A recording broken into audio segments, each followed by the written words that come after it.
I'm Jake from JacobTubeHD, and welcome back to the movie you want to talk about. The show that puts off this episode for months whenever the creator of it thinks of a cool idea to replace it. I want to make certain episodes that pays homage to my other and former movie review show. You know, the old one that got more views than this show that is mine but also isn't mine? The one that was shot in a more professional studio instead of a bedroom. Half of it was missing on this channel because the first half was a music review show from one of my friends. Yeah, that's the one. I already did the sequel to Hocus Pocus, a Spider-Man movie, a Grinch film, the grown-up sequel, the sequels to Rush Hour, and I'm choosing to refuse to pay homage to that shitty Tom and Jerry movie because that was just awful and I never want to revisit it, nor do I want to celebrate it at all. I haven't done an animated movie that was almost released in theaters but didn't, so it was released on Netflix instead to pay homage to the Mitchells vs. the Machines episode of Eminem. You'd be surprised at how often movies plan on going to theaters and then just end up on Netflix. I bet their entire animated film division is just nabbing movies that were supposed to go to theaters and putting them on their service. You know, that sounds a whole lot funner than making an animated film. Stealing one that isn't getting a theatrical release. I don't know why everyone just doesn't do this. You know, that's probably because someone needs to make the animated film that isn't getting a theatrical release. Yeah, that's probably why. Well, I found one and I want to review it today. This is Nimona.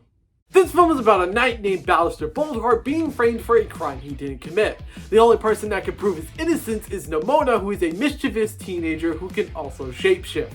Chloe Grace Moretz, who was in that shitty Tom and Jerry movie, plays Nimona. This film also stars Riz Ahmed and Eugene Lee Yang from the Try Guys.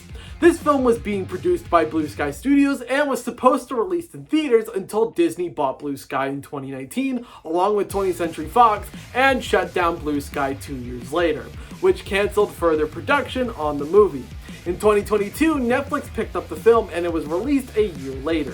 Once again, I see no reason why this film didn't get a theatrical release because this movie is straight up beautiful. Nimona is a very fun and vibrant character and is a blast to watch in every scene. I love her shape-shifting abilities and seeing the different things she can turn into. Underneath all the comedy though, there is a really sweet side to her and can get serious when she needs to. The most emotional part of this film is seeing her backstory and how she was stripped of everything because of her unique abilities. Ballister and Ambrosis are also unique characters and I love seeing their growth throughout the film. I even love the subtle inclusion of their relationship that's more than just friends.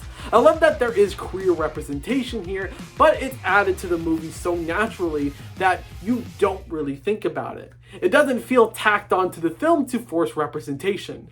The animation looks so beautiful here. It's kind of inspired by the Spider-Verse kind of animation style, combining 2D and 3D animation, but this film does that style in its own unique way that really stands out from other modern animated films. It looks like a 3D version of a 2D animated Disney film in the best possible way. You can very much see how this story is going to end, but the film is much more than its basic plot. There's a beauty to the message this film is trying to tell. People shouldn't be feared just because they're different. They're also not just telling that message through Nimona, but they're also telling that through Ballister since he's being framed for a crime he didn't commit. Both of these characters can relate to one another, and because of that, we can also relate to both of these characters, not just with their fun dynamic, but also with their purpose in the story, which is to be accepted by others. This film is fun, but also has a very sweet message that anyone who's different or unique can relate to, and one that everyone should hear. Nimona gets a 4 out of 5 Demon Boys. Now that I found 2 good films that didn't get theatrical releases, I need to start my own streaming service of films that didn't get theatrical releases or got abandoned by their original studios. Actually, that's probably too much work digging through the vaults of film studios to find movies that they gave up on. You know what? I'm just going to celebrate the fact that I'm almost done paying homage to every single episode of Eminem. I did Hocus Pocus 2, Grinch, Grown Ups 2, the Rush Hour sequel, Spider-Verse, and now Nimona. I refuse to pay homage to Tom and Jerry, so the one I got left is Morbius, which is how I ended Eminem. I have to pay homage to Morbius. I have to pay homage to Morbius. Why do I do this myself. I really don't even know at this point.